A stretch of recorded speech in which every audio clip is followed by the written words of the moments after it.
Hi, this is Dana Arcuri, author, speaker, survivor, and advocate. Today's topic is going to be covering narcissistic abuse, failed traditional therapy, and the need for emotional support, especially for those who have dealt with all forms of abuse, including whether toxic, dysfunctional families or narcissistic marriages and relationships. And so we have to understand that there's a lot of talk nowadays in 2020 about narcissistic abuse, but we can understand and really appreciate that when we're delving into this really important topic, that not everybody is informed, not everybody is educated, and that it is a specialized subject. And so recently I decided to have on both YouTube and Twitter a survey. So I took a survey and I was asking a question pertaining to those who have experienced narcissistic abuse. And my question for them was if they had emotional support. And so they could click on which box they could most relate to. And so it would be your spouse gave you emotional support, your friends gave you emotional support, maybe a therapist provided emotional support, or you have received absolutely very little to no emotional support. And so, to my surprise, the end result of this survey on both Twitter and YouTube revealed that at least 50% of those who filled out this survey are not receiving the emotional support that they had hoped for. And I know that many people who are not receiving any form of emotional support, including with traditional therapy, or maybe family and friends and so forth, can feel very isolated and alone. And that is why today I decided to share this really valuable content, educational information, because I want you to know, first off, that you are not alone. Number two, yes, it's extremely isolating when we do not have emotional support. And so I thought if I share some information, including my own personal experience, then others can understand this whole dynamic of the narcissistic abuse, the aftermath, the healing journey, and various things in regard to trying to build up your support system, because that is extremely vital in our recovery, especially for recovering from narcissistic abuse, child abuse, and toxic family members. So let's move on and talk about this. We cannot heal in the same toxic environment where we were hurt. So what does this mean? This means that if we stay in the unhealthy, abusive relationship, including the home of the narcissist and or toxic people, it could actually sabotage our recovery. It could actually bring us to a dead end where we may feel stuck. And this is a disservice to us. Now, we can understand that while there are many therapists that could be just excellent as far as basic talk therapy, I have to be honest by sharing that I did a lot of research because I have had some very negative experiences with therapists.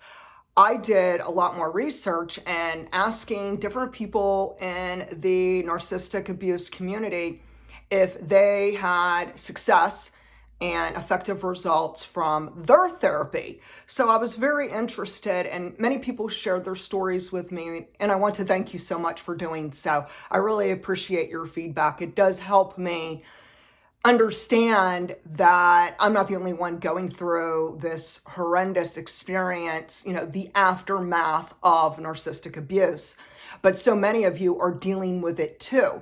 Now, the one thing that really seem to be a common thread within the people. So they could be the black sheep of the family, or they may be the scapegoat. And it could be someone who either A, grew up in a family with narcissistic parents or siblings, or both, or it could be someone who had a partner, a marriage, an ex-boyfriend, girlfriend who had been narcissistic. And so they dealt with the turmoil of being betrayed and hurt and abused by the narcissist. And so when I chatted with different people and asked, hey, how did your therapy go for you? Are you having effective results? And many people reached out to me and shared, no, I'm actually very disappointed in my therapist. They have absolutely no knowledge, education, or even understanding about what is narcissistic personality disorder and what is hoovering, what is all the other terminology involved in everything surrounding this dysfunctional relationship. And so they said they had quit therapy. And I said, so did I. And anyways, I just thought that this is beyond coincidental. And this isn't just some random thing that happens. That the more I did research, the more I viewed other YouTube videos, the more I read books, and the more extensive research, you keep diving deep into all the nitty-gritty factors involving narcissistic personality disorder, toxic relationships, and all of the horrendous abuse that many people have gone through. And it just keeps coming up repeatedly that a lot of individuals have not received the emotional support they had hoped for, including myself. And so I don't think this is just ironic or just something random or, that it's coincidental. Instead, I believe that the reason why so many of us are finding ourselves at a dead end with traditional talk therapy is because narcissism is a specialty. It is something that requires a lot of education. Yet, in the mental health industry, this typically is not something that is taught, that is, provided within mainstream college education. It is something that is definitely a lot more specialized, and it's for someone typically who has already been there and done that, and they have experienced it. And so, the hard part about therapy, it's really to do with our medical insurance. And it's to do with the way things are advertised. If we do go onto people's website to check them out, to see hey, what is this person's background? Whether it's a psychologist, a psychiatrist, a therapist, a counselor, a social worker, and what have you. Oftentimes we will go onto their websites because we want to learn about them. We need to know, hey, is this a good fit for me? Does this person even have education on narcissism, on dysfunctional families, and on everything to do with the terminology and the dynamics of these very lethal, poisonous, malignant relationships? And the bottom line is no. So overall, the average college, the average mental health education is very basic. For anyone who wants to get into this specialty, they may do so, but it's going to take time. It's going to take energy. It's going to take a lot of reading and understanding and, just learning the facts, learning the basics about narcissism and boundaries and how this greatly impacts individuals who may be the black sheep of the family, or they could be the scapegoat. And so one thing is that, if I would get on the phone and say I would call my medical insurance and I would inquire about mental health, as in, can you tell me who is licensed in therapy, who I could go to, who is educated about narcissism and about flying monkeys and about different things to do with manipulation and triangulation of relationships and baiting and provoking, I would get a dead silence. I mean, this is something that happens, people. So on the other end of the line, so I'm sitting here talking and it's like quiet. And then excuse me, hello, are you there? And then they say, no, I only can tell you who is a therapist. I could tell you who is participating with your medical insurance, but that's all I could tell you. And so it's on us. So if we, the scapegoats or the black sheep of the family, are seeking emotional support, we have to do the work. But in doing the work, in doing all of the recovery, all of the healing, all of the knowledge and education, a lot of us come to find out that we know more than our own therapist. And so this is something that is happening within the mental health industry.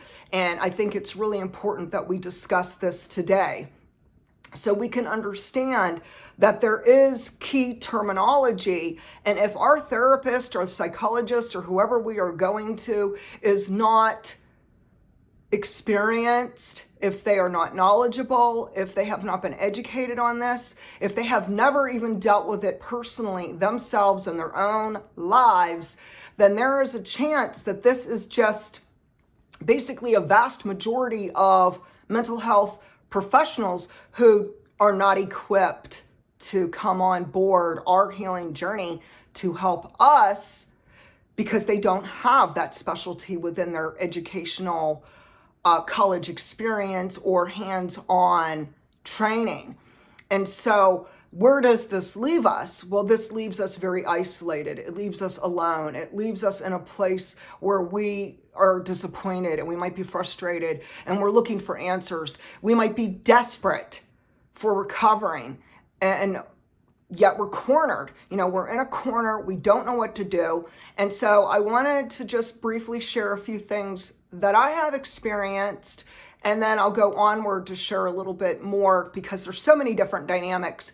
And that is because different people are involved in various relationships. So some might be a marriage and some might be family or some might be with a coworker.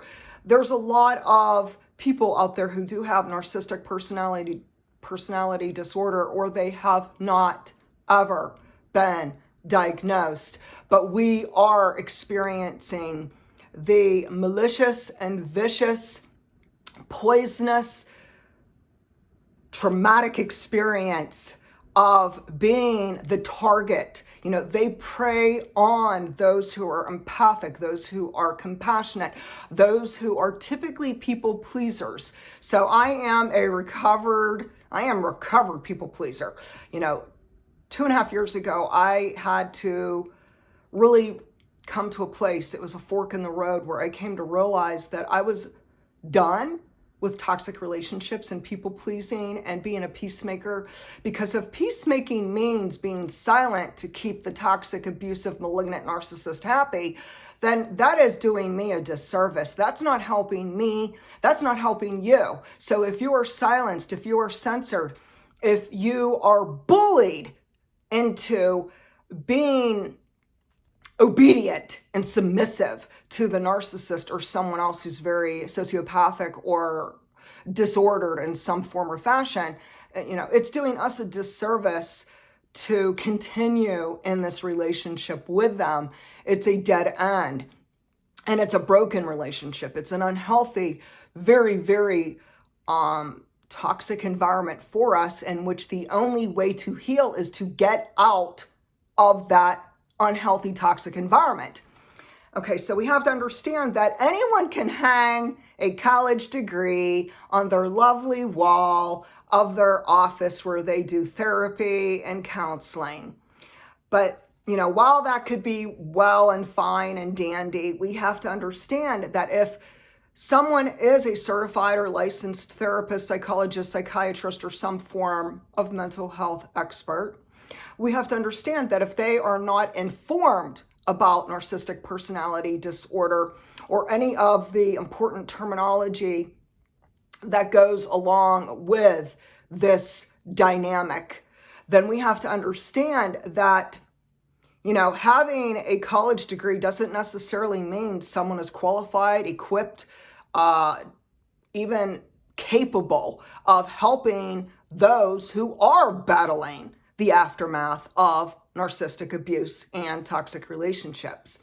And so the bottom line is that unless someone lives it, unless someone personally experiences narcissistic abuse, flying monkeys, and everything to do with the pathological disorders, the unbelievable amount of hoovering, projection, gaslighting, manipulation, triangulation of relationships, and on and on and on the three-ring circus goes, then their certification and their license that's hanging on a frame on their wall is absolutely not helping us. And while for just basic traditional talk therapy for someone who might have less of mental health challenges or less challenges with different things going on in their life, I'm not saying that as a whole that traditional therapy is a fail. What I am saying is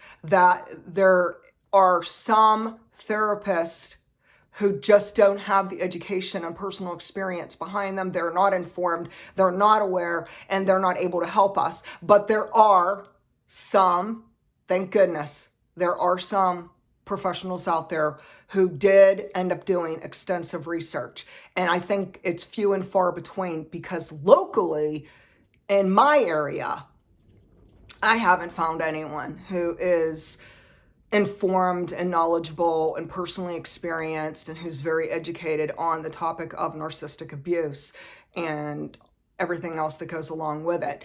So it has been challenging for me.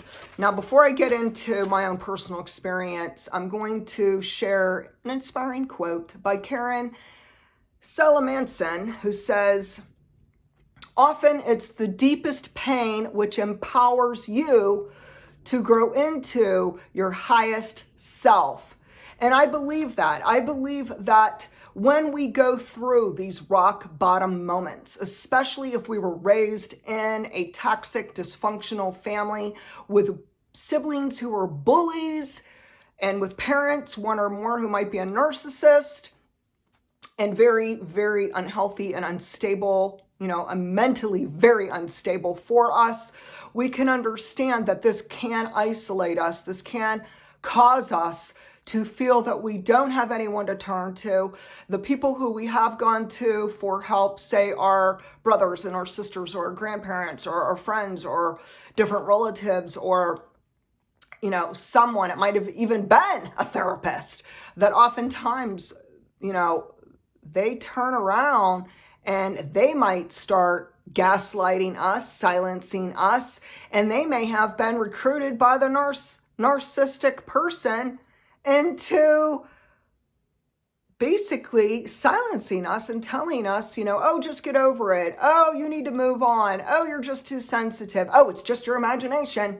And no, it is not your imagination. And even if you are a highly sensitive person, that's perfectly fine. Actually, that's a beautiful quality, to be an empathic person with a high sensitivity. That's actually a very positive trait. And it's something to never feel embarrassed about. Instead, to know that this makes you extra special.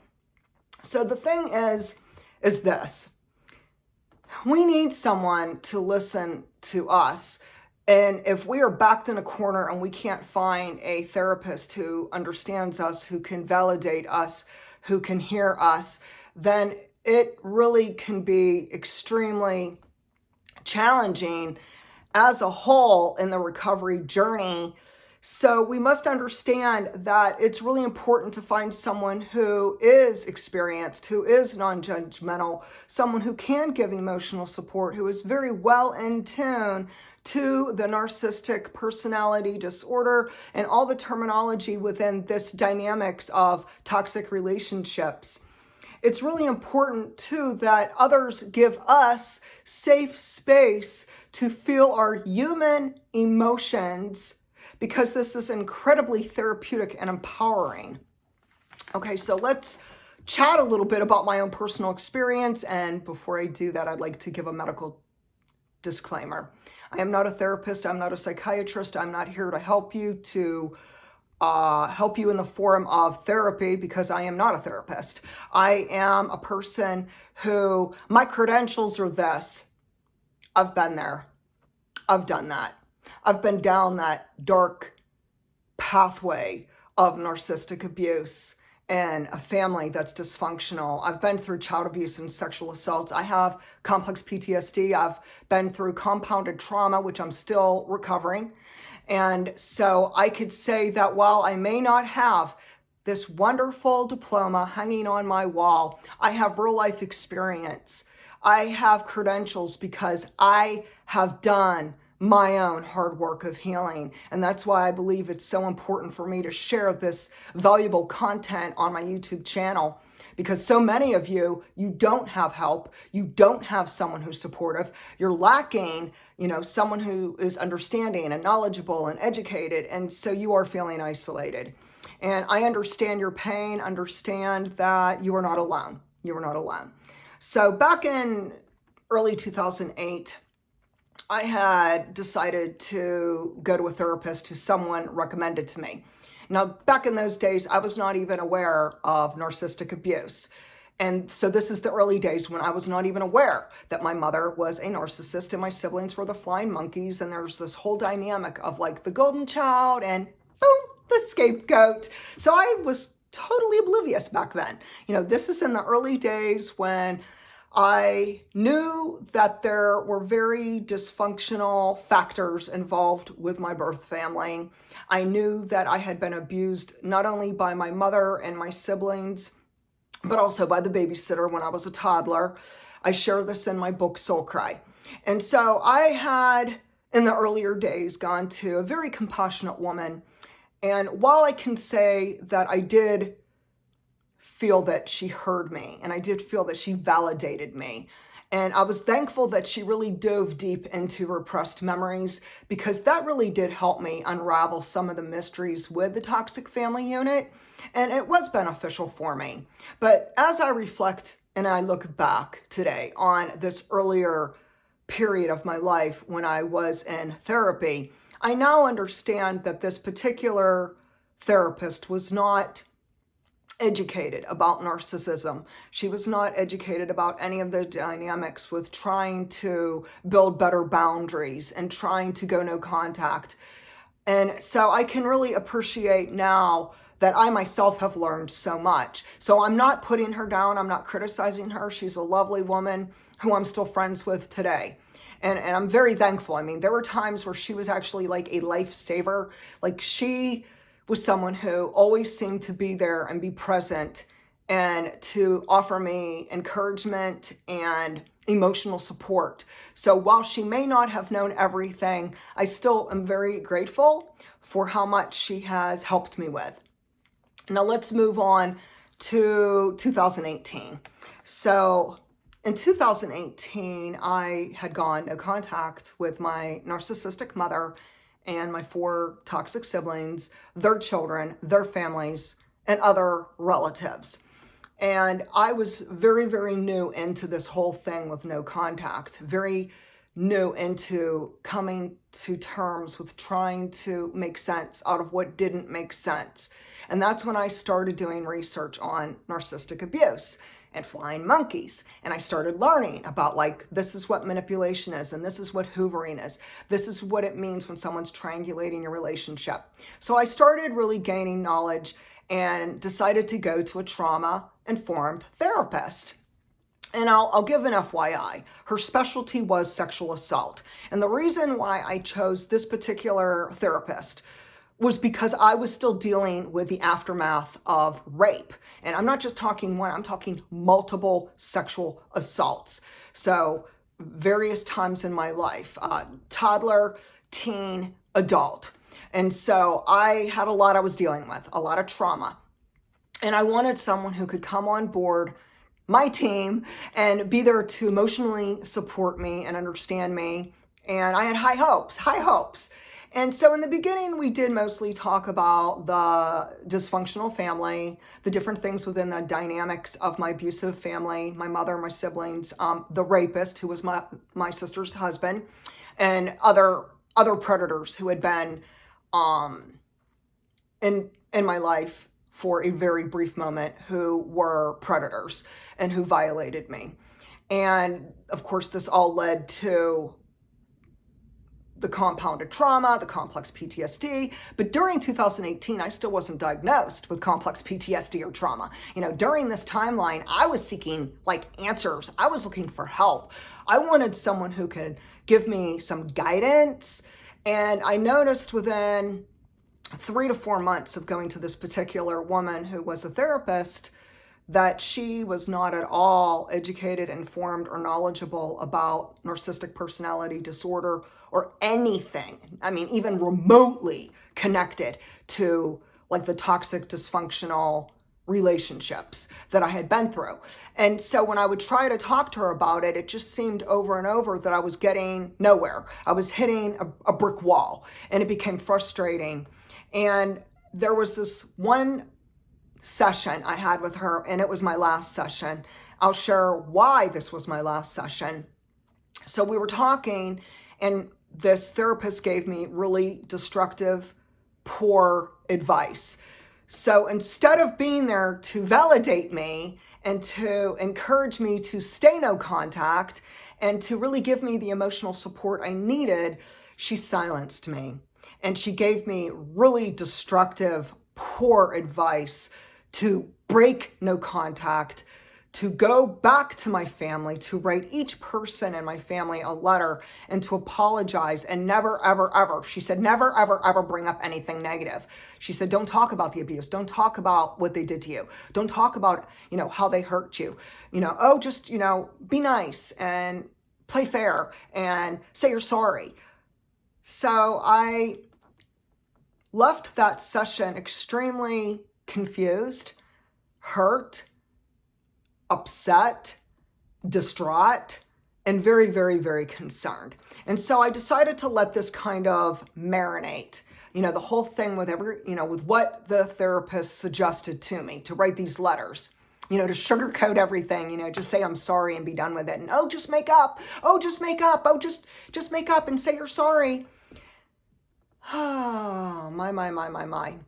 So anyone who is not educated, informed, or experienced in narcissistic abuse and anything in regards to toxic families, they're not able to understand us. And so I could, now appreciate that I know more than what my therapist know. Now, I'm not saying that in a conceited way. I'm not puffing myself up. I'm being very humble and yet truthful, that I can look back on this experience in the fall of 2018 and understand that my therapist was not adequate for what I needed. She was not giving me effective advice. We were not having any breakthroughs. We were not being able to heal and recover and move forward. I was not able to recover. Instead, I felt silenced.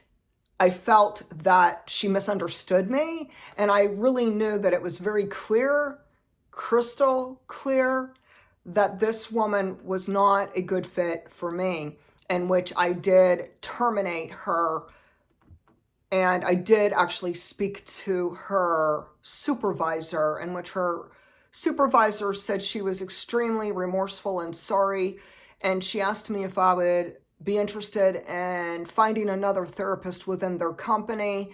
And at that time, I felt extremely burnout in therapy and disgusted with the whole thing. Think about it. When someone's actually telling you to break no contact and to say you're sorry to a narcissist, to say you're sorry to people who psychologically abused you, who physically abused you, who mentally bullied you, that's just absolutely despicable and appalling.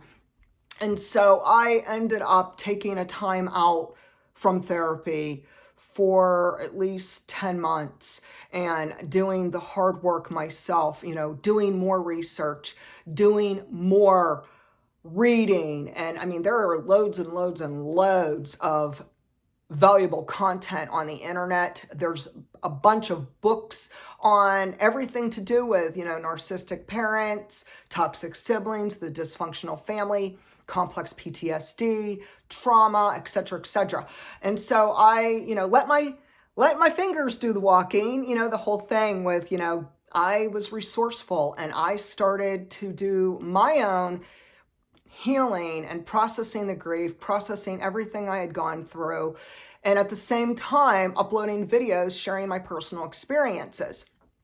And so the one thing I could say is that we have choices in life. We have choices on how we handle things. And while we so deserve emotional support, and we deserve to be heard, and we deserve to be validated and to be understood, and to have someone who is a good fit, who is a part of our life, who can help us and give us the encouragement and helpful resources that might help us in our recovery journey from narcissistic abuse, we can understand that not everybody's able to do so.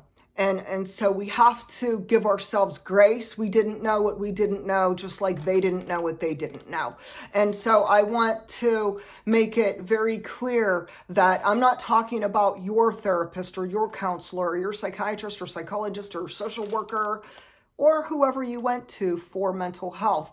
I'm only speaking about my experience. Now, I don't know if this is just a situation in my local community or if this is something that is worldwide. But based on what other people have shared with me, especially different people who reached out and told me they terminated their therapist, they're not getting the help they want, they're not being validated, they're not being heard, and they know more than their own therapist. I've come to the conclusion that we need to come up with some new game plans then on emotional support and recovery from these toxic abusive relationships. So we can understand that personal experience will trump a traditional education.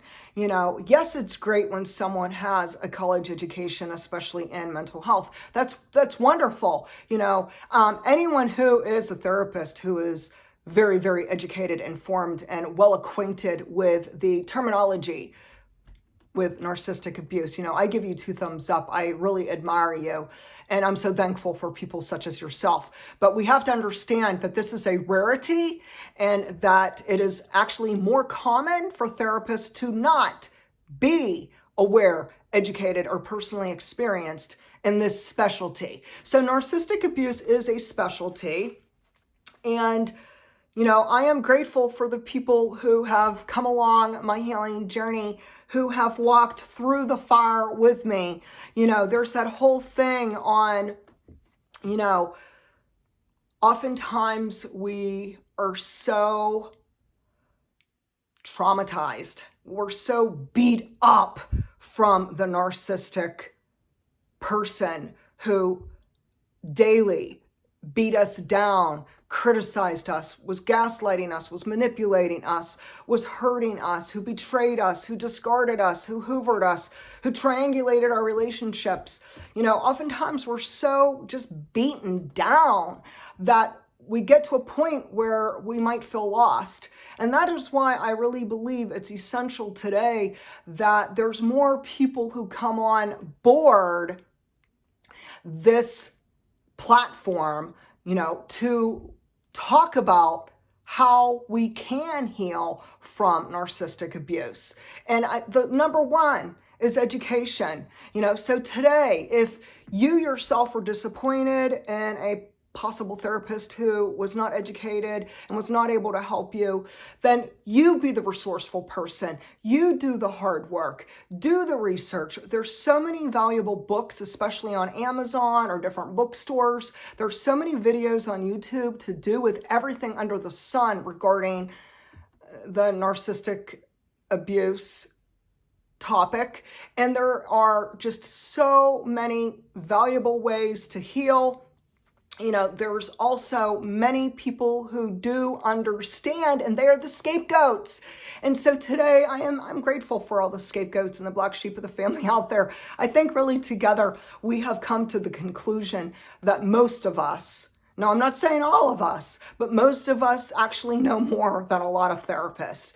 And I'm not saying this again to be like arrogant or to like puff myself up. It is actually humbling to know that we are pioneers. We're paving the way for other people. We are doing the hard work. We are digging in deep and processing our grief and working through the spider web of lies that we have been fed and brainwashed for so many years.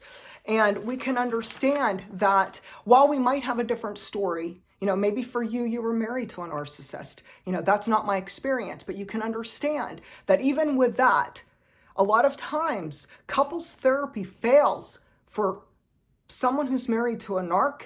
Couples therapy fails because if the therapist is not aware of the narcissistic personality disorder and anything regarding the terminology about healthy boundaries and all the crazy making that goes on with these narcissists, then the therapist is not going to be effectively helping you. And this will be an absolute unsuccessful experience and very disappointing. But I want to end on this note. While we may not get the help we want in the mental health community, we can together rise up from the ashes. Like the phoenix, we do get burned. You could bank on it. When we went through narcissistic abuse, we were burned, we were betrayed, we were hurt, we were traumatized. We went through hell and back. But like the phoenix, we are going to rise up and we're going to rebuild our lives and we're going to set those healthy boundaries and we are going to eventually recover and mend those broken wounds. And so today, share with me, did you ever have a therapist who just didn't understand narcissistic abuse? Did you ever have someone in the mental health industry who just didn't get it? Do you feel isolated? Are you able to receive any form of emotional support? And if so, who is it? So please share with me. I'd love to hear your stories. God bless and take care.